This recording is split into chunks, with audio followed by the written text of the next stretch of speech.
ومحبوبنا ومرشدنا وأولانا ومولانا محمدا عبده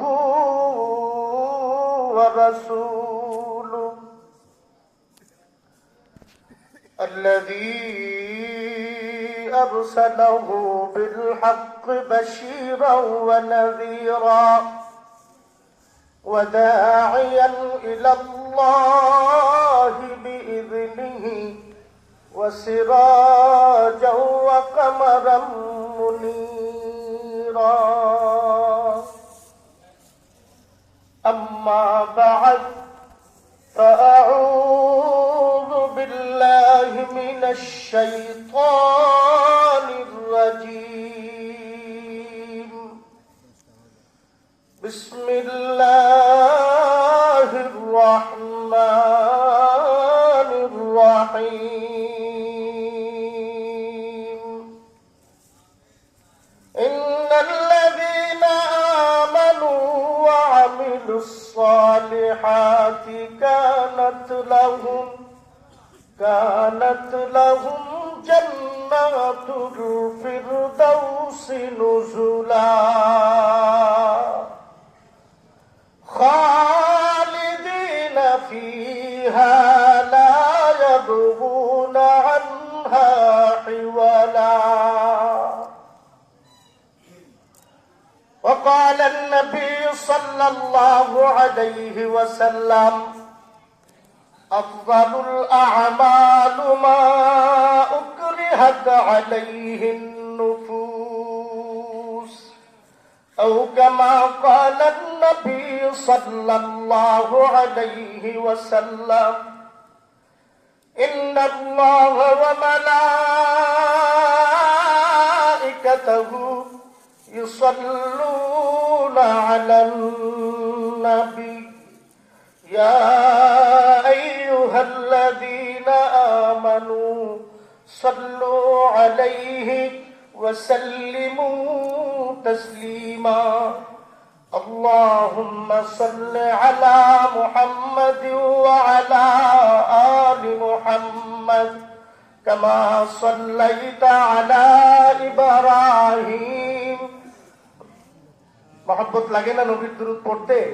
এটা পড়ে নামাজে যেই দুরূদ পড়ি আমরা ইমানের তালকিন দেওয়ার পরে আমলের তালকিন দেওয়া লাগবে। দুরূদ শরীফ নামাজের আমলের তালকিন। যেই নামাজে দুরূদ শরীফ দুরূদ ইব্রাহিমী পড়া হয় সেই ইব্রাহিম আলাইহিস সালাতু ওয়াস সালামি এই চেতনার উদ্বুদ্ধ হয়ে যারা এই মুহূর্তে এইখানে বসে আল্লাহ তাআলার নবীর শিখানো দুরূদ ইব্রাহিমী পাঠ করবে, আল্লাহর নবী রওজা আতহার থেকে তাদের নামে টোকেন তৈরি করতেছেন জান্নাতে, জান্নাতের টোকেন। সেই নবীর দুরূদ, যেই নবী আপনার কবরে চলে যাবেন, দুনিয়ার কোন নেতা আপনার কবরে যাবে না। যেই সন্তানের জন্য আপনি হালাল হারামের তমিজ করেন নাই, পরের ক্ষেত লুণ্ঠন করতে দ্বিধা করেন নাই, পরকে ঠকানোর জন্য সারাটা দিন আর রাত আপনার মগজ আর দেমাগকে খাটাইতেন, এত কিছু করার পরেও যেই সন্তানের জন্য এত কিছু রেখে গেলেন, একটা বারও বলবে না বাবাকে আজকে খবরে দেব না, আজকের জন্য বাবাকে রেখে দাও। এই আল্লাহর বান্দারা, আপনার কবরে আপনার বিবি যাবে না, আপনার কবরে আপনার নেতা যাবে না। যে নেতার পক্ষে জীবন গড়ে স্লোগান দিয়েছি, যে নেতার পক্ষে নিজেকে ভাইরাল করার জন্য গলাবাজি করেছি, নেতা আমার পক্ষে একটা কথাও বলবে না। কিন্তু আমি যখন কবরে যাব, আপনার আমার নবী রাহমাতুল লিল আলামিন আপনার কবরে চলে আসবে। সেই নবী প্রেমে উদ্বুদ্ধ হয়ে আসুন সকলে মিলে পড়ি আল্লাহুম্মা সাল্লি আলা মুহাম্মাদ ওয়া আলা আলি মুহাম্মাদ কামা সাল্লাইতা আলা ইব্রাহিম ওয়া আলা আলি ইব্রাহিম ইন্নাকা হামিদুম মাজিদ। اللهم بارك على محمد وعلى آل محمد كما باركت على إبراهيم وعلى آل إبراهيم إنك حميد مجيد بلغ العلا بكماله كشف الدجى بجماله حسنت جميع خصاله صلوا عليه محبت پوری بلغ العلا بکماله كشف الدجى بجماله حسنت جميع خصاله صلوا عليه الہی دکھا دے ہمیں دیار مدینہ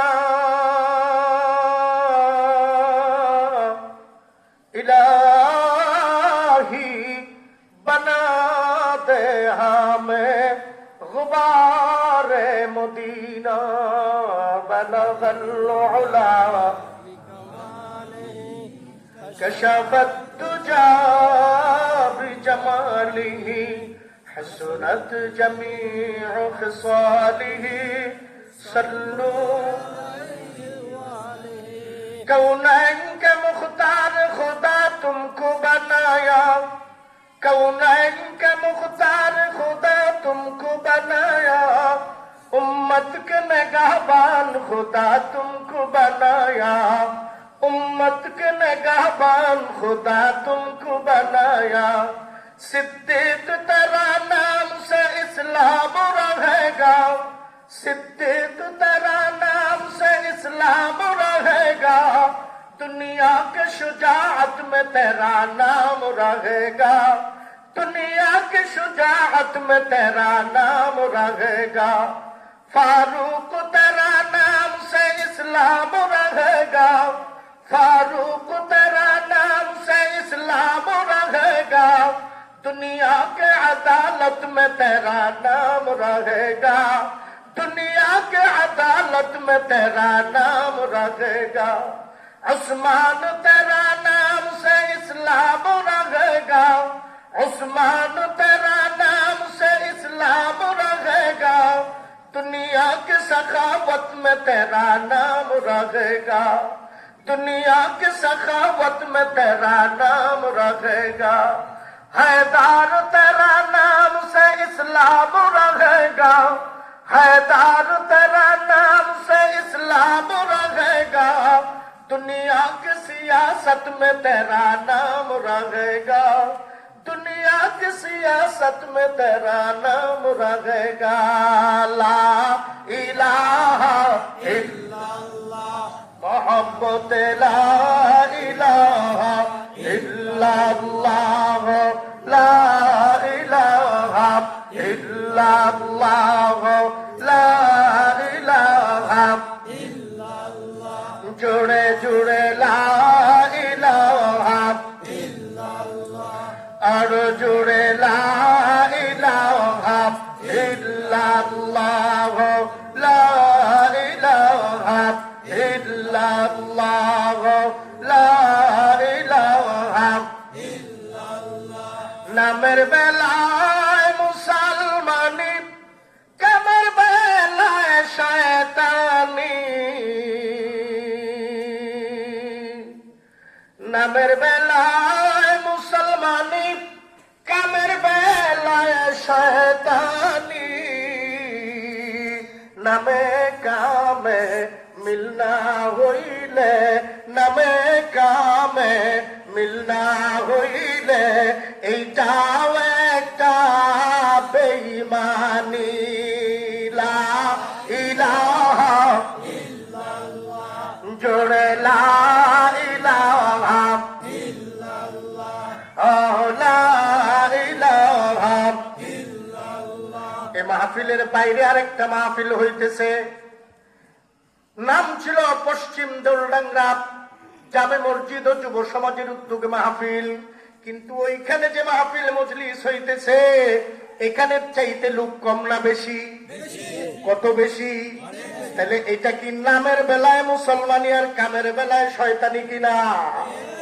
আল্লাহর বান্দারা যারা আল্লাহর নামের ডাক শুনিয়ে যারা উলামায়ে কেরামের জবান থেকে কোরআন ও সুন্নাহর আলোচনা শুনে ঈমানকে মজবুত করার জন্য, ঈমানকে রেনু করার জন্য, ঈমানকে নবায়ন করার জন্য আজকের এই পশ্চিম দেওলডাঙ্গা যেই মসজিদের প্রাঙ্গণে হইতেছে মাহফিল, এটা চতুর্থ মাহফিল। আমার তো মনে হয় এটা প্রায় 200-250 বছর আগে প্রতিষ্ঠিত এই মসজিদ, ঠিক কিনা?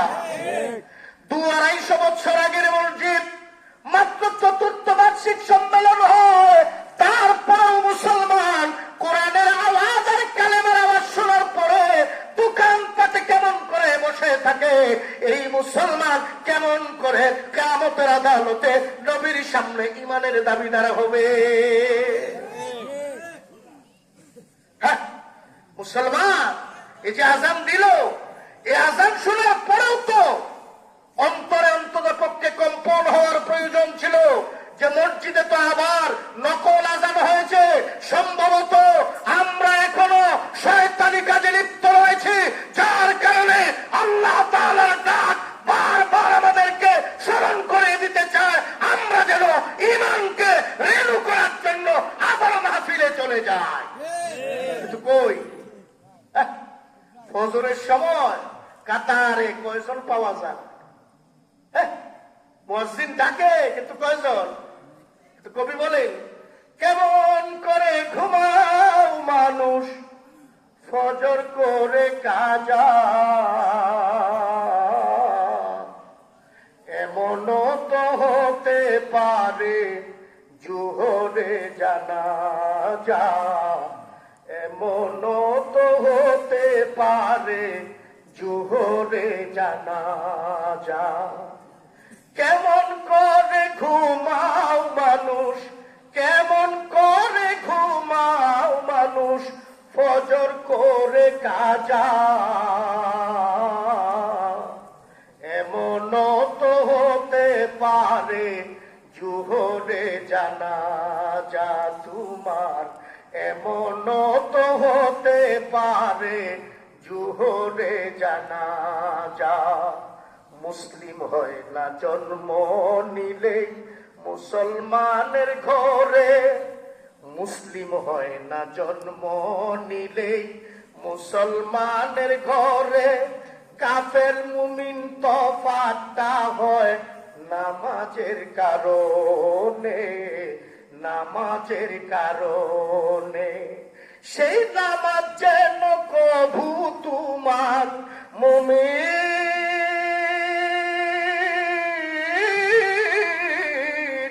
সেই নামাজ যেন কভু তোমার হয় না রে ভাই কাজা, এমনও তো হতে পারে জোহরে জানাজা, এমনও তো হতে পারে জোহরে জানাজা, ঠিক কিনা?